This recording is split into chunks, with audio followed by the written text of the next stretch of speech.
Hey everybody, welcome to Royalty in the Round. We will be discussing dirt sheets today and how they negatively and positively affect the fans, their relationships with certain wrestlers, promoters, and here to discuss that today will be Queen Kendra, as always, our boy Botch Reed, and of course your boy Duke Dre, aka Xavier.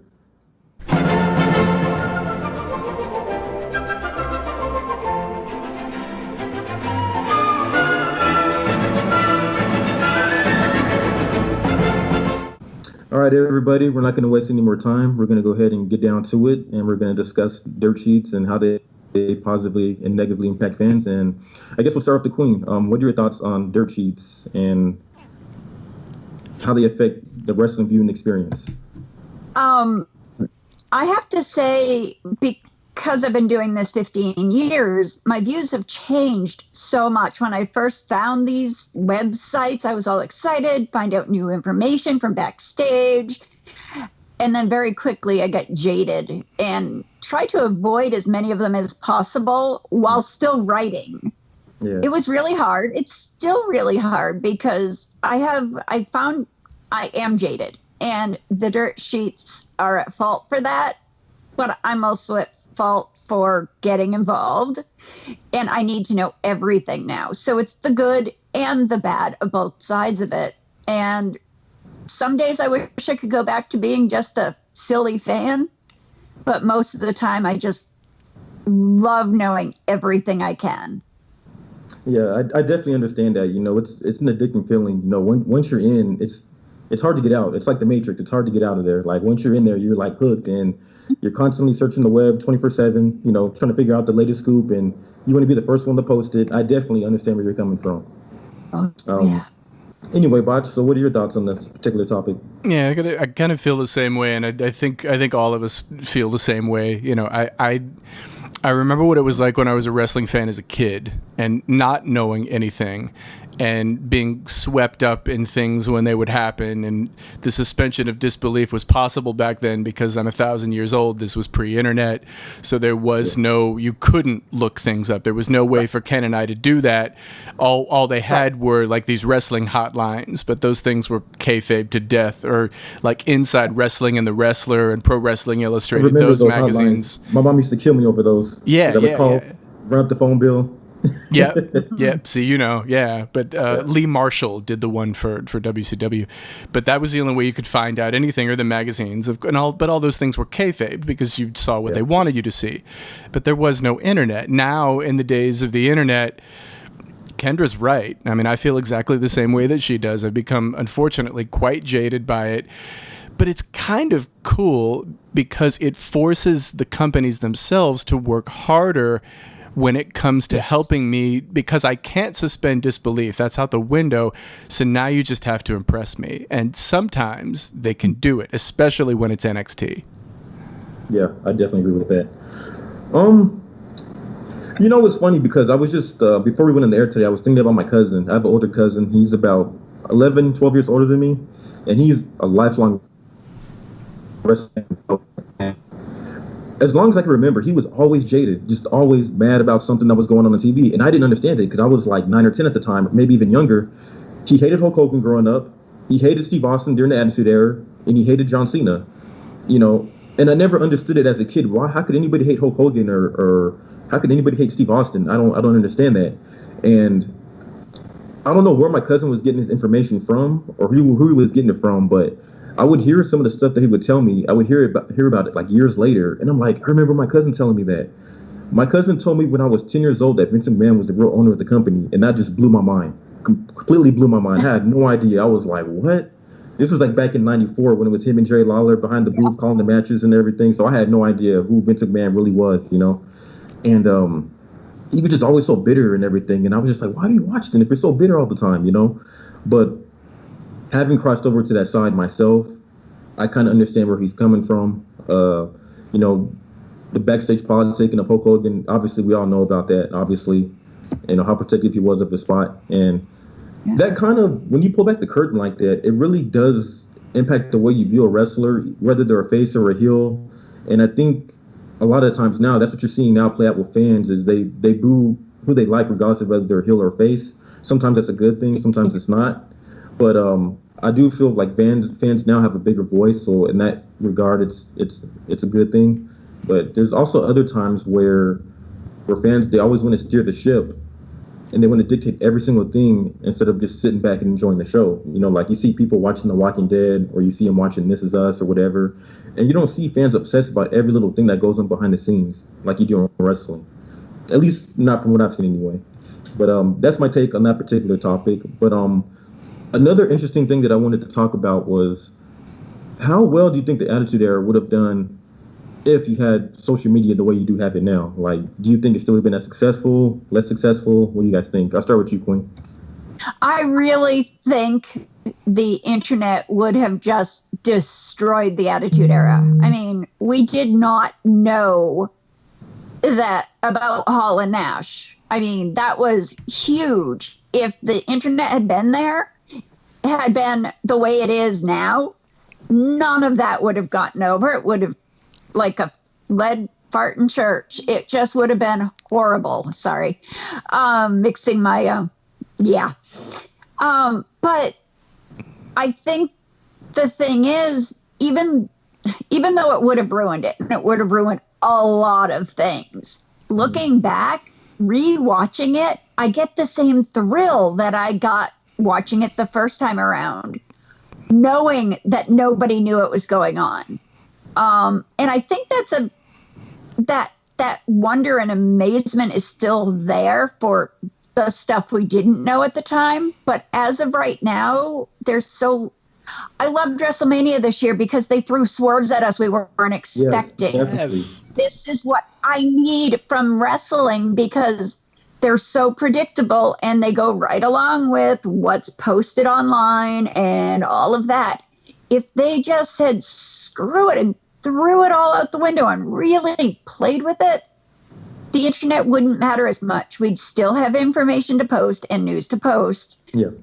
But it would be interesting and exciting again. And that's why WrestleMania was such a breath of fresh air for a lot of us who do this. Yes.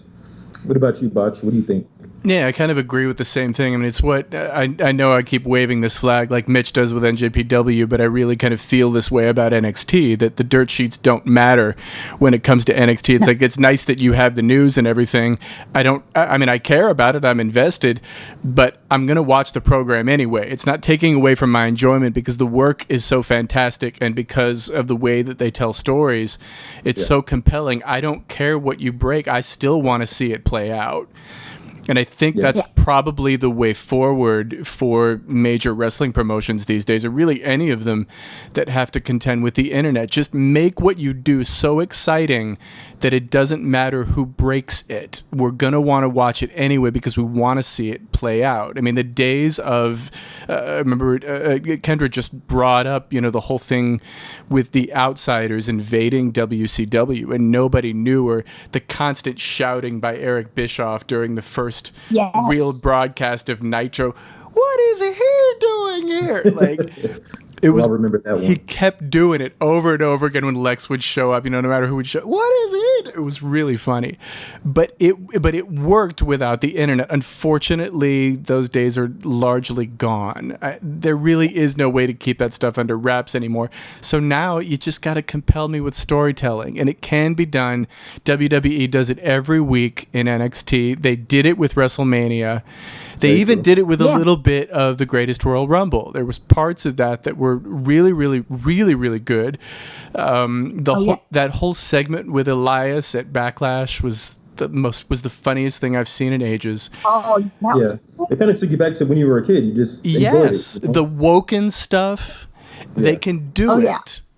Get it. Corey selling it is like the greatest thing ever.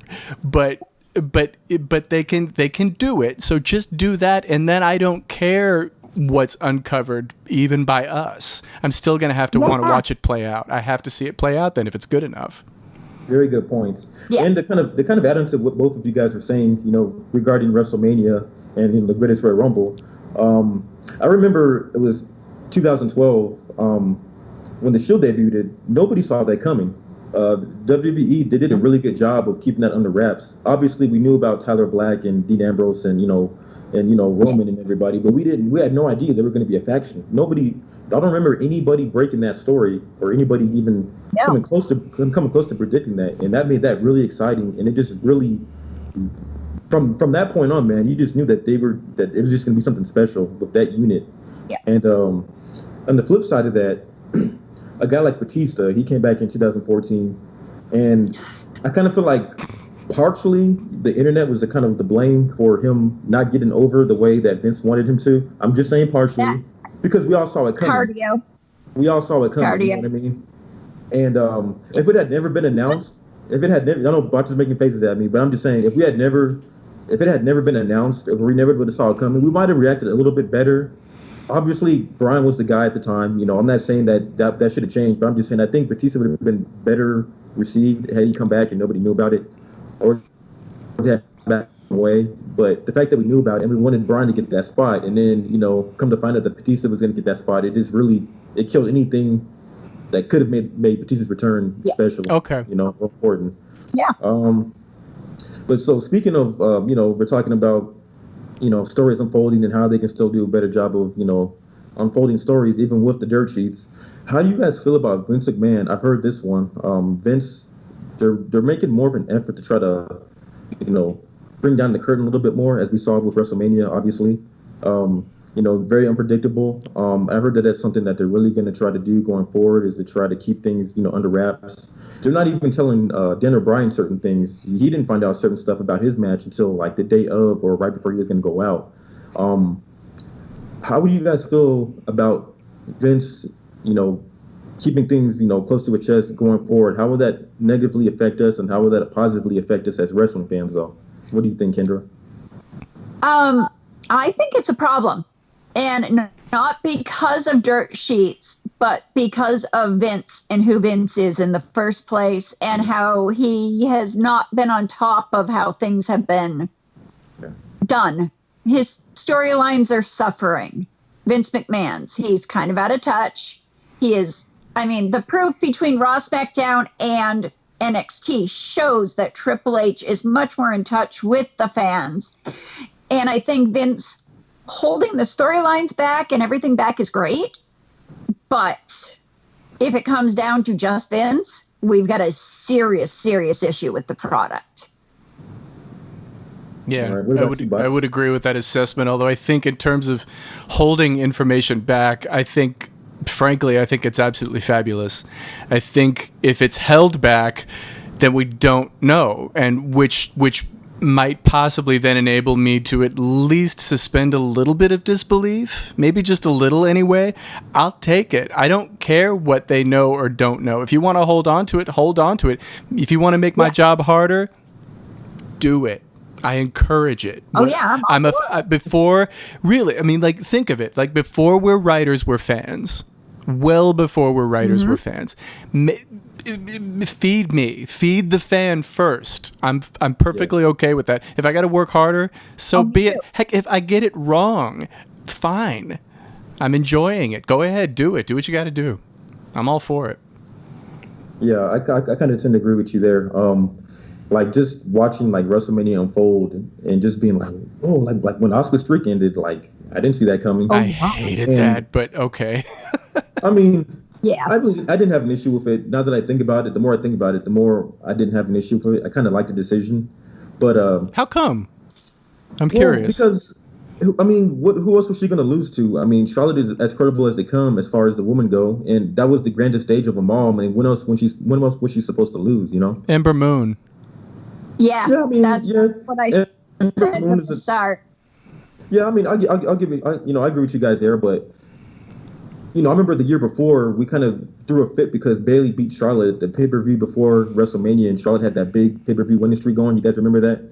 Oh yeah. And people were saying it should have happened on the grandest. People were saying it should have happened on the grandest stage, and then it happened the pay-per-view before. So people got kind of upset about that. So for Asuka's streak to end at WrestleMania, I thought, okay, well, if a streak is supposed to end, WrestleMania is like the best place to do it, on the grandest stage where most people are watching.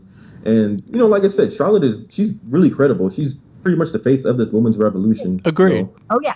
And so, and if they're using that to set up a Charlotte Ronda Rousey showdown for next year's WrestleMania, then it kind of makes sense for Charlotte to end it at this year's WrestleMania, pertaining to Asuka's streak. So yeah, but the problem is it leaves Asuka with nowhere to go. Asuka was the streak. She was nothing else. She was the streak. Right. And they're showing it because she's basically doing a bunch of this right now. Like, she's not going anywhere. Oh, false Queen Kendra. Did you really think that by ignoring me and trying to forget I exist, that I wouldn't come back? Did you really think that that crown that sits atop of your pretty little ego-filled head was safe? If you did, you were very sorely mistaken. And now you've left me with no choice. I'm coming, Kendra, and I'm gonna take great pleasure in watching everything you've built up burn to the ground. In Sashaville, but she's on her way. Like, she's not doing anything. She's just stuck in one spot because she was the streak. The streak is now gone. Where do you go with Asuka now? Yeah, but that is. They booked themselves into a corner with that because Carmella had to win the strap with the Money in the Bank case because she got the first women's Money in the Bank case. Had to. And they couldn't have Carmella, of all people, no offense to Carmella, but she couldn't have beat Asuka. No. It would have been horrible. No. Therefore, if Asuka had won at WrestleMania, they would have been screwed with Carmella. Yes. Yeah. So it was catch-22. I still think Ember Moon would have been better. Yes. Personally. Yeah, I mean, I definitely agree. There was better. I agree. There was better options out there, but I wasn't too upset with the way they went about it with Asuka Streak. I mean, I agree with you though. They need to make sure that they keep her looking strong going forward. They gotta find something for her. Obviously, so that is on the flip side. That is the negative part about that streak ending so soon. Quickly. I did kind of like the fact, though, to your point, Dre, not necessarily the fact that she dumped the streak, but that Twitter absolutely imploded on itself after she did. That was highly entertaining. Yeah. Watching my Twitter feed was like, it was the most amazing thing ever. And there was a picture or video footage of John Cena when he was sitting in the front row.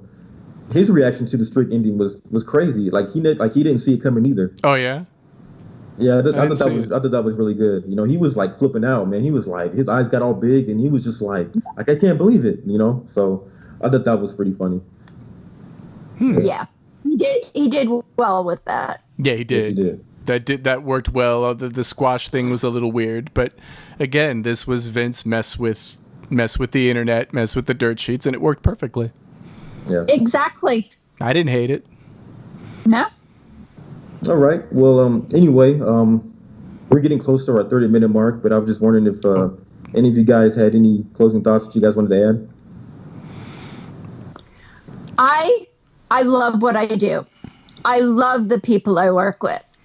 I love all of this. It's a big part of my life, obviously, but I wish some days that it was all for naught, even though I love everybody involved. You've all been amazing. Yeah. Some days I wish I could just shut it all off and just watch the show. That being said, it won't happen because 15 years in, I'm just going to keep going. I love it. It's so much fun.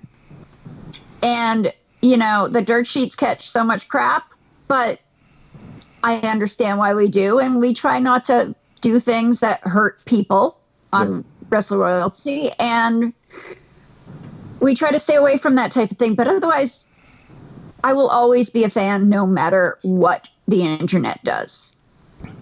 Very well said. Very well said. Thank you. What about you, Botch? Yeah, agreed completely. I mean, I don't think any of us are ever going to stop being fans anytime soon. I mean, you know, whatever Vince does to hide information is perfectly cool with me. I think that we live in, and I've probably said this before. In fact, I think I have, but we're doing this at such a great time for wrestling I mean, the whole all-in thing. I'm going to play Mitch for a minute. The whole all-in press conference this afternoon. It was very, very short, and it was a little botchy at first because it was an indie thing. They were trying to get their sound together, but once it started to play out, like they've really built some excellent anticipation for it. So much so that they sold out all 10,000 seats in the first hour. The site went down selling tickets. Wow. It's incredible. This is. Can you I didn't believe? know that. Yeah, it did. The reports on the is on the website now, but it's hard to believe that we are in a period now where something like that is even possible, and here we are. You've got that kind of thing that can that can jump off like that and be successful. You've got, of course, we've got mainstays like Ring of Honor. We've got Impact Wrestling for all that's worth. We've got all the indies all over the world. Like, this is just a really good time to be a wrestling fan. And I mean, I think it would be a real mistake if I can provide any advice for any other dirt sheet writers. Don't forget that. Don't get lost in the sauce. Don't forget that before we're anything, we're fans first, and there's so much out there to enjoy. Just enjoy it. Enjoy the ride. If you get a couple of things wrong here and there, it's cool. Just enjoy it. I mean, it's such a great time to be a fan, so just do it. That's very touching right there. I will say that, one thing that the Dirt Sheets have done, I think has been a real blessing for me anyway, is the opportunity to get to talk with, other wrestling fans that share the passion that I do about the event, just like, you two, and, obviously, Mitchell, who couldn't be with us here this evening. But just being able to go into the chat with you guys on Monday night and just being able to talk to you guys and talk about what we're seeing as it's playing out in front of our eyes. I mean, sometimes that's better than actually watching Raw itself sometimes, there's obviously episodes that do drag, that aren't very good, and so, but being able to chat with you guys, though, it at least does help pass the time a lot better.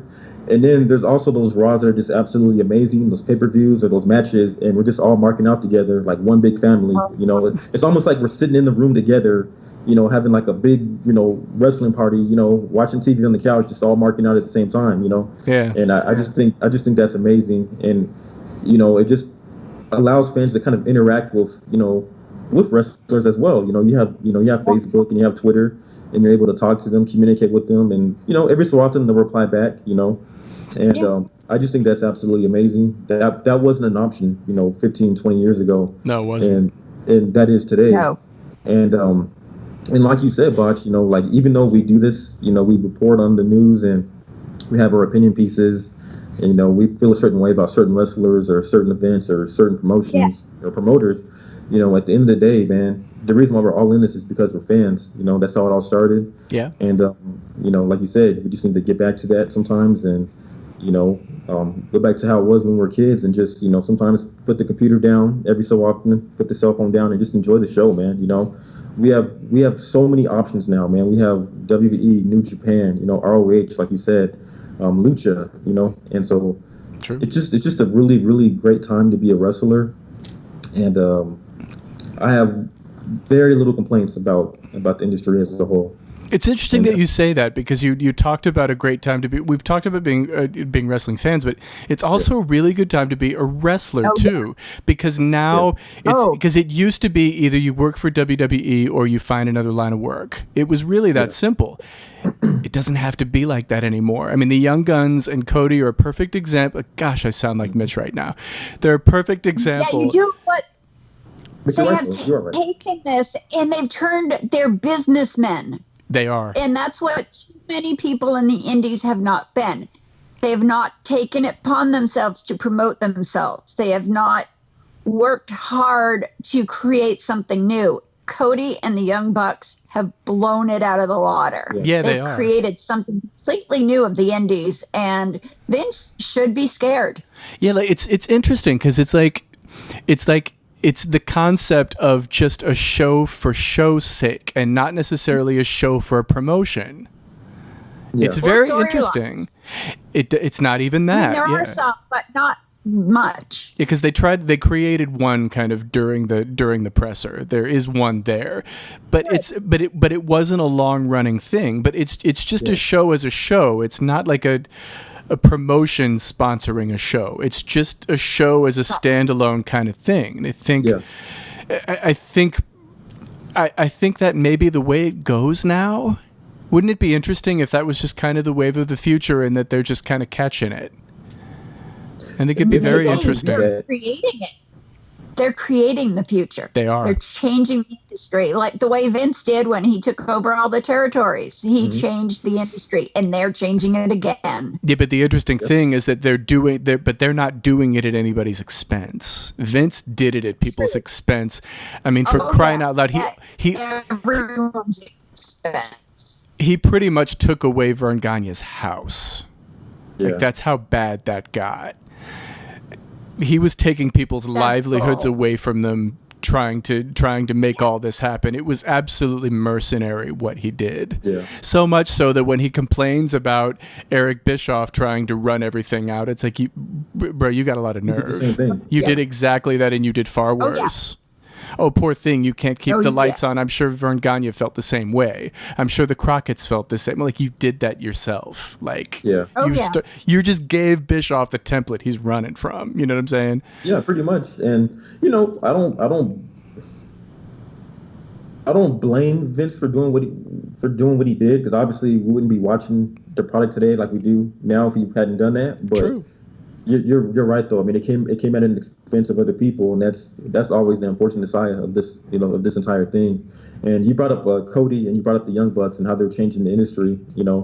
Could you just imagine the reaction? Let's say sometime next year, Royal Rumble 2019, if Vince keeps this close to his chest. Let's say Kenny Omega just trots out there at number 30. Could you just imagine the reaction to that? That would be kind of interesting, but I don't know though. I mean, I kind of like the fact that there's other machinery that's not WWE. WWE doesn't have to be the destination anymore. I definitely do you know what I mean? And, yeah, we've seen that with Chris Jericho. Well, he bounces around quite a bit now. Yeah. Same with Mysterio, and then we're seeing it. We saw it with Cody Rhodes and how well he's doing down there in the Indies, and the numbers that he's brought in with him. Yeah. But it's just cool now that we're at a point now where we can see a guy get over in another promotion, and then show up in another promotion, a few weeks later or a few months later. You know what I mean? It's kind of, in a way, it's kind of gone back to how it was, like you said, with WWE and WCW and ECW, where you had guys had options, and they could show up whenever, wherever. So. It's like the territory days. Yeah. From when Kendra and I were younger. You too. You would remember the tail end of it yourself. You would remember. But it's very much like that. Workers would just move from territory to, okay, this one's dried out. I'm going to world class. Let's go over there. That's what my favorite wrestler of ever, Michael Hayes, did. He just went up there, took his boys up there, and ran it forever and ever until he took the meat off the bone, then back down to Georgia. He just ran all over the place. And we seem to be getting, or at least in some small way, heading back there. And I think it's very beneficial for everyone. And the fan wins more than anyone. Yeah. And there's a possibility you may see that. I'm not saying it's going to happen, but you may see a guy like Daniel Bryan decide, hey, you know what? I've done everything I can do in WWE. Maybe it's time to go back to ROH, or maybe go explore my options in New Japan. It's very possible. Very, very possible. Sure. And he'd make a great living doing it. You can make a living in many other places now. It does not have to be WWE. Yeah, I definitely agree with that. Of course, I do now that I think about it, because, I mean, I don't know what, and maybe you do, Queen, or maybe you too, Dre. Maybe you know what the pay scale is in NXT. I hear it's not amazing. It's horrible. Right. It was like 50,000, 60,000? It's like a quarter of what the base pay scale for WWE is. Yeah, it's pretty bad. It's really ridiculous. That's what I heard. They don't have to travel as much, so they don't spend money on traveling and all that stuff. So I guess it kind of helps out a bit. That's true. And a lot of them live together, have apartments with a bunch of the guys in it. They really try to economize, but it's still not a lot of money, and only hopes of being called up someday. Yeah. And you may never be. But if it's your dream, if it's your dream, then you do it. Yeah. You do what you need to reach your dream. Yeah, very true. Sometimes you got to go through momentary moments of discomfort to get to the moments of comfort, so. Yeah, but then what if WWE doesn't have to be the dream anymore? Yeah. It doesn't. It doesn't. There are other dreams. It may all of a sudden. And if some no-name Go ahead. some no-name kid shows up and impresses Cody, impresses the Young Bucks out of nowhere, they put him in their show, he becomes a top guy. Who knows? Stuff like this doesn't happen anymore, but it used to, and it looks like it can again, and that's fantastic for everybody. I think so too, and I kind of wonder what this. I kind of wonder. Oh. Go ahead. Sorry, you first. Go ahead, finish. No, finish, please. Sorry, Botch. I kind of wonder what this is going to do to the attractiveness of NXT down the line. You know. In what way? In other words, because their pay scale is that small, I wonder how many of the indie workers are just going to figure this probably isn't worth it. I mean, like AJ Styles, when he came to WWE, he was like, I'm not going to NXT. Either send me up to the main roster or we're not doing this at all. He's one of the few who can dictate that for good reason. Yeah. Joe could have also. Yes, he could. And I'm surprised Rude didn't. Me too. I mean, Rude could have come right through too. But I think it's really, what will draw the young guys to NXT is Triple H and the possible future of him, Steph, and Shane taking over for Vince and all the amazing things they're going to do when they get to that point. Yeah. But working for Tripp, even if you could get like a couple 6 months out of it, you know, that is not any wrestler at all to work with Tripp. And see, and that's the other thing. So, too. I mean, it could be worth taking the bump in pay just to do it. Yeah. That's a very good point you brought up. Triple H, he really does have a mind for this. Obviously, that's been the case for many years now, but he just has a way of communicating with the guys because he was one of those guys, you know, at one point. You know, we kind of forget that at one point Triple H was in Vince's doghouse. He was scrapping just like the rest of them. True. You know, to get to where he was at, you know, and I think a lot of times we kind of, again, through dirt sheets, we kind of lost sight of that because, you know, at one point it was popular for dirt sheets to pile it on Triple H, you know, when he was, you know, 2003, 2004, you know, that time frame, you know, but we forget where he came from. He went through WCW and they kind of disregarded him. They just, you know, you're a nobody, you know, go wherever. Came to WWF, paid his dues, you know, they had the curtain call incident, you know, had to take his bumps on the chin. They stayed in the doghouse for a year. And then DX happened and that was all she wrote. Yep. Yeah. Yeah, so, and it can definitely happen with some young dude, like you guys said, down in the indies, you know, somebody in WWE management can be like, you know what, you're a nobody, we don't need you, you can go, you can catch lightning in the bottle, and boom, there it is. True. Exactly. Yeah. But anyway, that's all we have for this evening. I'd like to thank you guys for joining us. Let us know what you guys think about the podcast. Your feedback is always welcome. And this is Queen, that's Botch, and this is Dre. Don't forget to like and subscribe too, by the way. Oh, and don't forget to like and subscribe our page. Those buttons down there. Hit those. Royalty, the best podcast. Yes. Royalty in the round. Bye, kids.